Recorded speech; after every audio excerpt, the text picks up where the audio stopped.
Hello, I'm Jim Riley. Welcome to Salute the Vets. I have a very special guest today, Louise McRoberts. Did I do that right? You did that right. Louise McRoberts.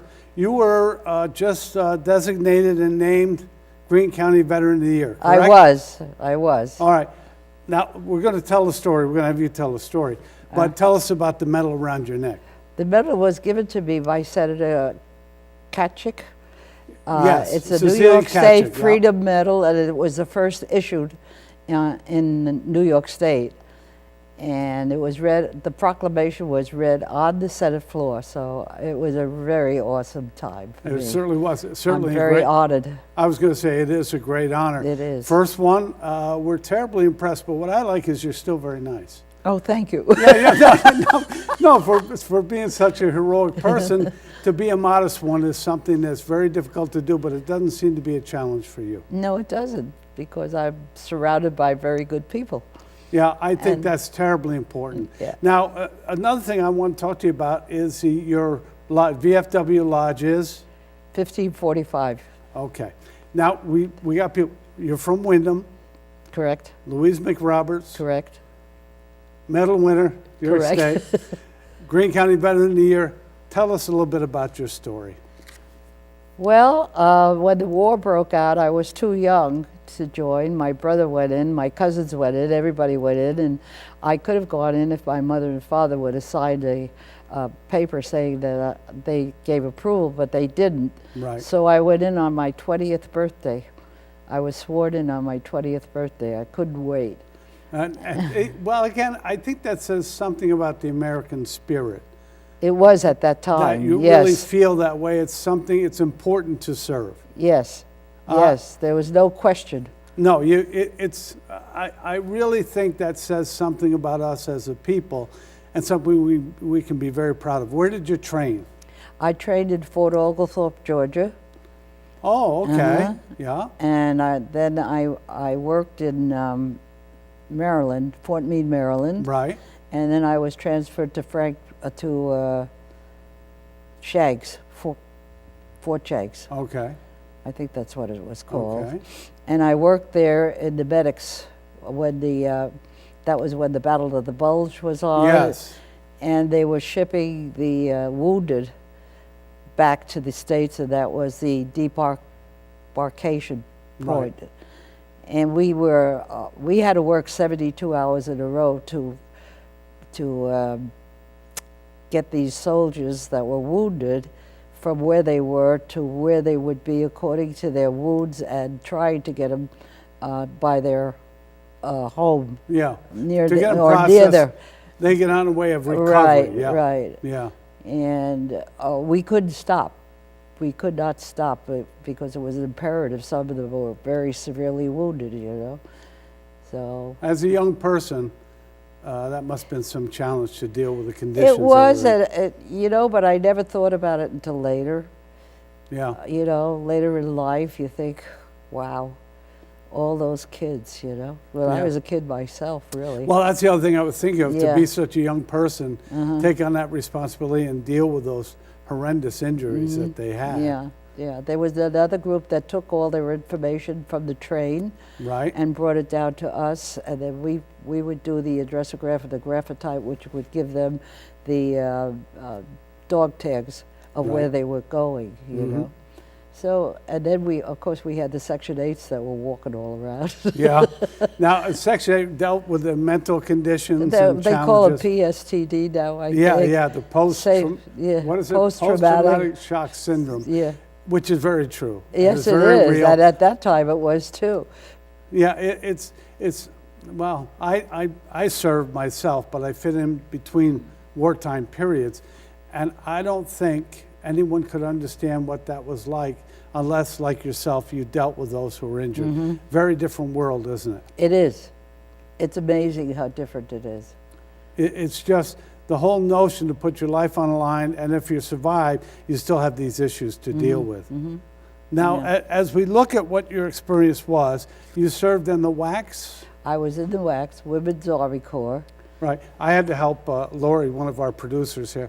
I had to explain that you had WAFs and you had WACs. Right. It's the Women's the Air WACs, Force. yeah, the WACs were the only one that were in the Army, that were permitted to go overseas. Right. And you did that as well? I did. I went. I was shipped. I was on my way to the Pacific Theater, Right. and they dropped the bomb Right. at Hiroshima. So they turned us around, and we went to the European Theater, and I landed at Camp Chesterfield. Right. And from there, I was delegated to go to Germany, and I landed in Heidelberg. Heidelberg, Germany. Mm-hmm. Now, as you look at that, that was winding down the end of the war, but Yes. you had a lot to deal with there. Tell us a little bit about that experience. Well, when I got there, we were the first females, and of course, we were not really welcome. It must have seemed like a shock to them to have It you was. inside. Yeah. And they made life a little difficult, but I overcame I that. was going to say, it sounds like something guys would do. Well, Yeah. again, it's just so foreign, they can't really make an adjustment to that until they get used to the fact you're going to be there, you're going to stay, and you're going to do your duty. And also because when we came over, they had to ship some of them out to go back to because the war wasn't over yet. Right. It was on its way, but it was not over. I don't know what to think about that. Again, having never served in the combat theater, I would think it would be even more stressful when you know it's not over. You have to go and you got to fight. In your mind, it's over, but you know Yeah. there's still every chance you'll be a victim of sorts. And that's part of what you dealt with there? It was, and of course we had the Jeeps with the wires across because they were still putting wires over the streets that you went on to. So there was the cutters, you know. Right. So today we would call those terrorist attacks. but Right, The right. reality is it wasn't over yet. No. Yeah. Now, you were still working in the medical area No, at I that was time? in special services over there, Okay. which I put together combos for the people, for the men and women, if they were there, on the outposts, entertainment. Okay. Yeah, so they had some entertainment there. Got to keep the spirits up. Yes, yeah, Yeah. that's true. You Yeah, know? I mean, people don't realize, but a lot of this has to do with morale and keeping the morale high. Exactly, because everybody was being sent somewhere or other. They were stuck there, you know, Yeah. until they were going home. And I was in the Third Army. I was in the Third Army there. Now, is that Patton? That's Patton's, yeah. In fact, he was in the hospital at the same time I was when he died. So. Oh, that's right. He had the accident. He had that over accident. there. What was your image or impression of him? I mean, I don't know if you ever dealt with him directly. No, or not, I but did not. What was your kind of impression of Patton? Well, I liked him. I thought he was No tougher. nonsense. No nonsense, yeah, no nonsense. And either the boys hated him or they loved him, one or the other. Yeah, but I think, again, when we talk about combat and a war footing, you can't ask for somebody to be your best pal and be nice to you and No. sweet to you. You're dealing with something that really Yeah. requires you Excellent. to be very stalwart. Right, Yeah. right. So you were a fan, Yes, I'm a fan, big fan. as many were. As Yeah. Mm-hmm. many were who fought with him. They're terribly loyal to Patton. Yeah, now, we have to go through some of this, and we'll get back to some other topics. Medals here. Oh, the Army of Occupation, Right. ETO Theater. Oh, European Theater of Yeah, Operation. yeah, Yeah. and- I have to do the alphabet because sometimes people don't recall what they stood for. Yeah. Yeah. And the Good Conduct Medal. Right. Yeah. That stands for something.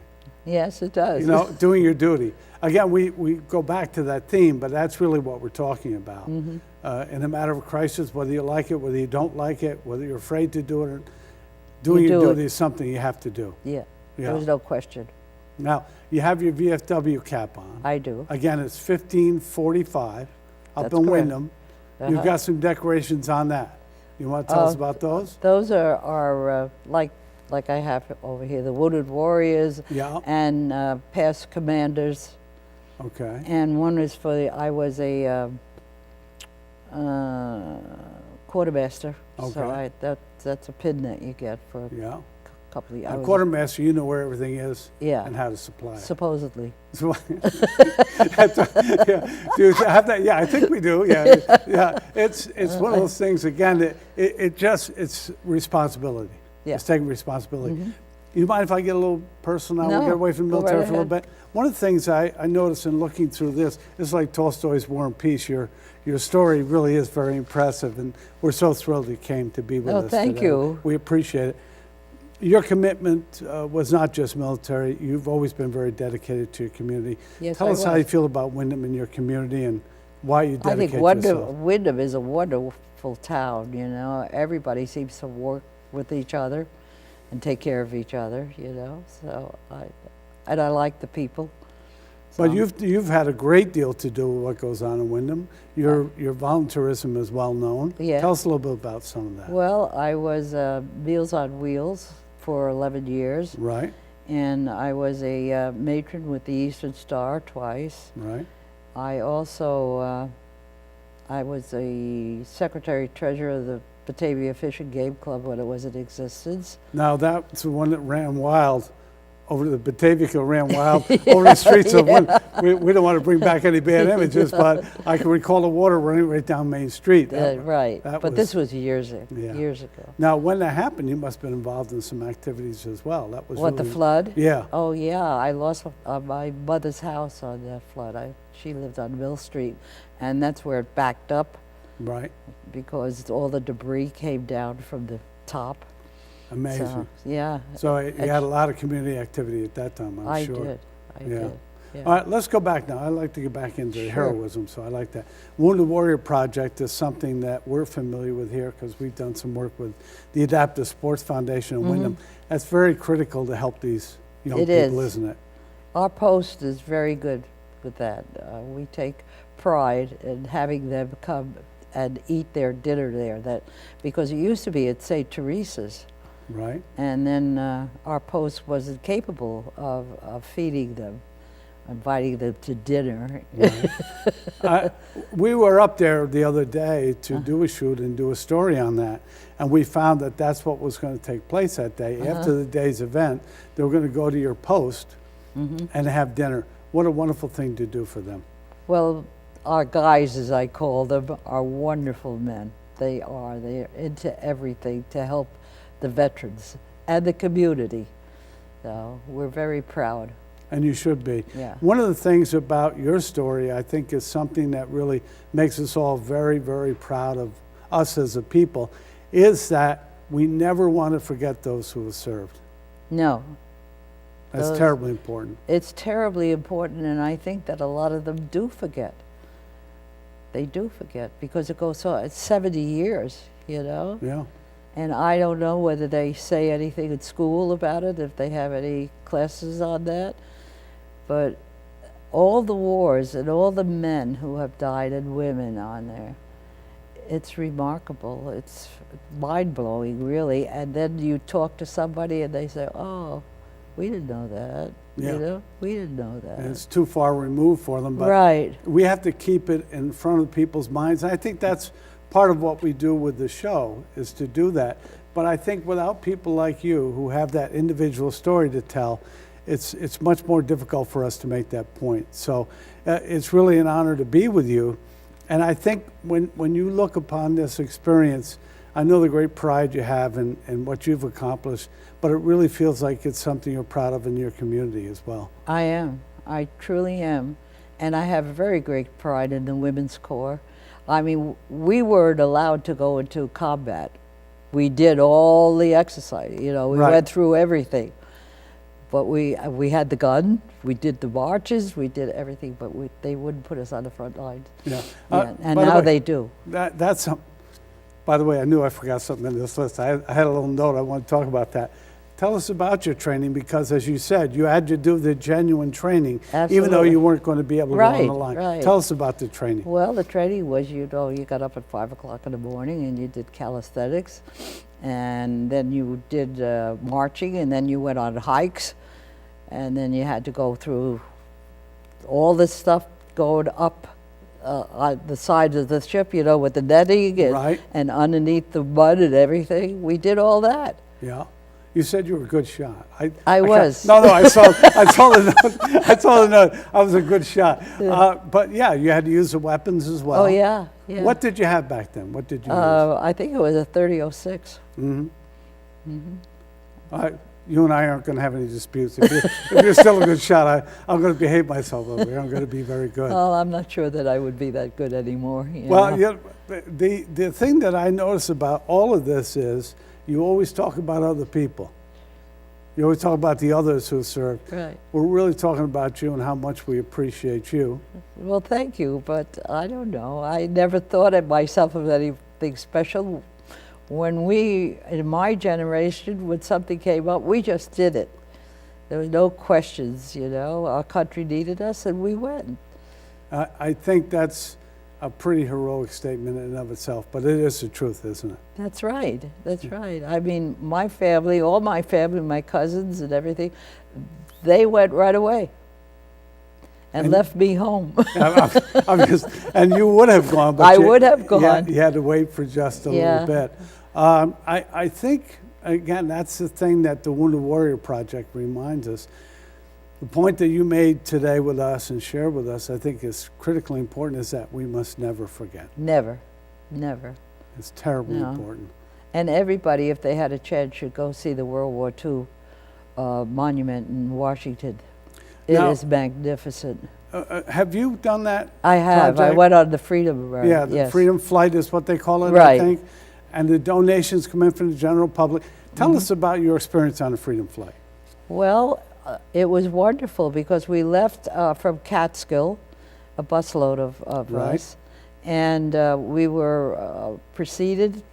The bus was preceded Right. with all these men on motorcycles. Oh, so And you had as an we were escort, going yeah. to the airport, more joined in, so it was a real contingent there.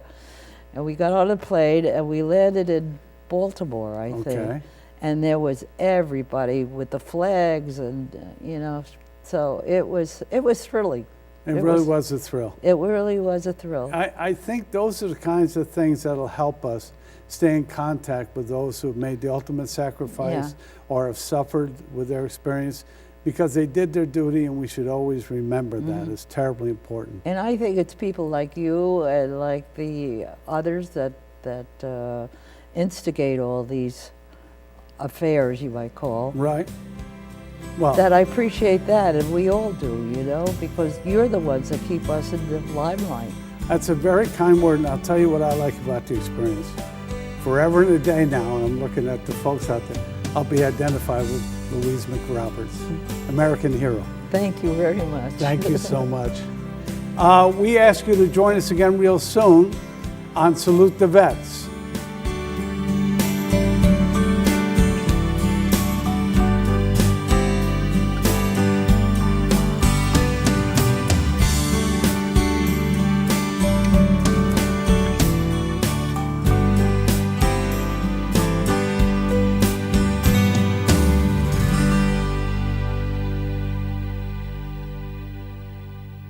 Many people do not know about the Veterans Aid and Attendance Benefit Program.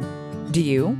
If you're a veteran or their surviving spouse, you may be eligible for the VA Pension Program, which can provide you up to 20 hours of weekly personal care for free. Heart to Heart Companions can guide you through the process. Once qualified, their certified senior care managers will customize a plan for your unique needs. Call Heart to Heart Companions and get started. Sync features which I was looking for. The sync features. Let's go talk to someone in the service department. What kind of cars do you work on? Fords, Subarus, Chevys. So basically anything with four wheels, right? Absolutely. I got a go-kart needs tune-up. Bring it in. We can do it. I'm Ron Teeter, owner of Crossroads Ford. You gotta give us a try. I remember the moment clearly, I'll never forget that moment. as long as I live. I realized at that moment, when we first saw the damage, these people really needed us. And I was going to make a difference, right here in my community. Together with local responders, we cleared trees and collapsed walls. We had to get to the family trapped beneath. As a citizen soldier, I made a difference. Be there for your community at NationalGuard.com.